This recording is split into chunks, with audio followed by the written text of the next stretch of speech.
7 heures du matin, à l'heure où les festaires dorment encore, sous les arènes de Dax, les bénévoles de la commission des fêtes populaires s'activent.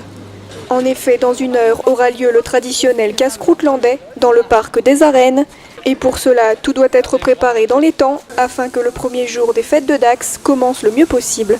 Ce matin, tous de bonne heure, à bonne humeur et vite pressés d'en découdre, d'installer. Au départ, il faut donner des ordres bien précis. C'est vrai qu'au départ, il y a un peu de stress parce qu'on veut toujours que ça se passe bien. Et ensuite, on donne des ordres et puis ça se passe bien. Ils écoutent, dans l'ensemble, ils écoutent.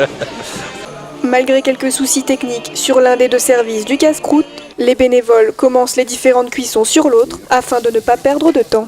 Aujourd'hui, nous leur proposons, comme chaque année, ventrèche, œufs frits et piperade. C'est le casse-croûte typique gascon. On a de la chance parce que les nuages sont partis. Ma crainte, c'était justement qu'il pleuve parce que c'est pas évident pour ceux qui sont derrière les planchas et derrière pour faire les œufs, tout ça. Ça va, ça commence bien, on n'a pas de pluie et ça sera comme ça pour toutes les fêtes, il faut espérer.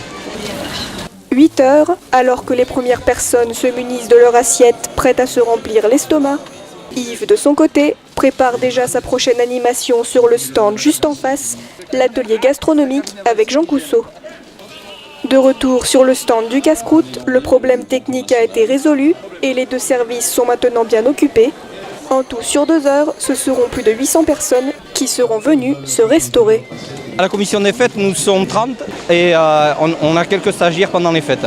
On les met dans des pôles bien différents. Il y a chaque personne au plancha, les autres aux œufs. Vraiment, chacun a sa tâche bien définie. À 10 heures, le service est terminé. Une petite pause pour les bénévoles et il est déjà temps de tout ranger. Pour Yves, le but est que le parc des arènes retrouve sa propreté le plus rapidement possible. On est quand même une très bonne équipe, ça fait quand même pas mal d'années qu'on est ensemble et ça marche bien. Mais il n'y a pas de tension, il y a juste des choses à mettre comme il faut. 10h30, la plancha tout juste nettoyée, il est déjà temps de la rallumer. Aux barrières, le public est au rendez-vous, l'atelier gastronomique peut commencer.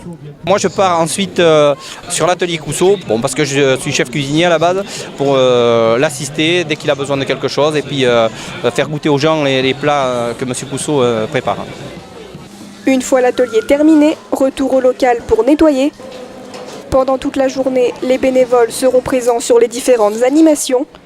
Pour Yves, la journée sera aussi pleine d'imprévus et autres tâches à effectuer. Cependant, cette façon de faire les fêtes lui plaît et il n'échangerait sa place pour rien au monde. De plus, les bénévoles se soutiennent et se réunissent dès qu'ils le peuvent dans leur local afin de garder un esprit convivial pendant ces 5 jours très mouvementés.